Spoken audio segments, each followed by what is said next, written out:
국민의힘의 대통령 후보 경선 토론회가 참으로 한심한 수준입니다. 내란에 대한 반성도, 미래를 이끌어갈 비전도, 조기 대선이 열리는 이유에 대한 사과도 찾아볼 수 없었습니다. 국민의힘은 없고 온통 민주당만 있는 토론회였습니다.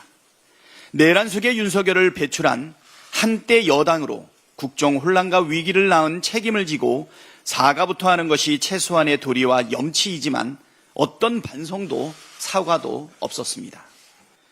오히려 한 후보자는 왜 자꾸 윤석열을 끌어들이냐고 되묻기까지 했습니다. 국민의힘 1호당원 윤석열에 대한 언급을 피한다고 지난 12.3 내란에 대한 국민의힘의 책임이 없어지지 않습니다. 더욱 우려스러웠던 점은 상대당에 대한 최소한의 존중도 없다는 것입니다. 민주당 후보의 공약을 찍고 자신들의 비전 대신 민주당 후보에 대한 비난만 이어갔습니다. 내란의 원인을 민주당으로 돌리며 극우 유튜브처럼 이야기합니다. 스스로는 설 수 없는 정당. 이것이 국민의힘의 민낯이고 후보들의 수준입니다. 이런 저열한 수준의 후보를 낸다는 것 자체가 국민에 대한 모독입니다. 국민의힘은 이제라도 후보를 내지 마십시오. 그것이 책임지는 자세입니다.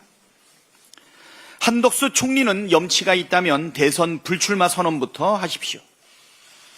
제65주년 4.19 혁명 기념식에서 국민 통합, 상생, 법치와 협치를 외치고 18일 제45회 장애일의 날 기념식 축사에서는 우리가 이룩하고자 하는 대한민국이라며 국가 비전을 발표하고 나섰습니다.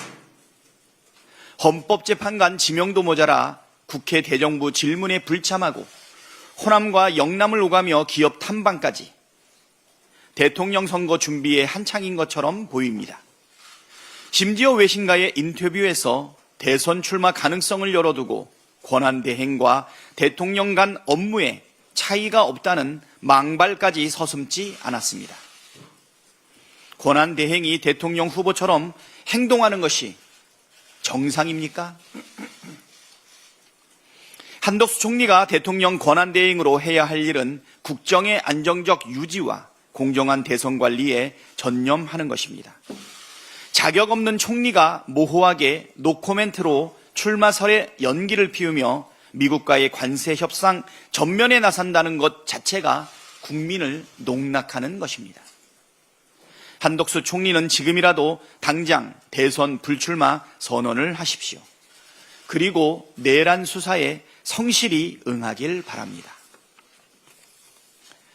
6월 3일 열리는 제21대 대통령 선거, 국외 부재자 신고 및 제외 선거인 등록 마감이 얼마 남지 않았습니다.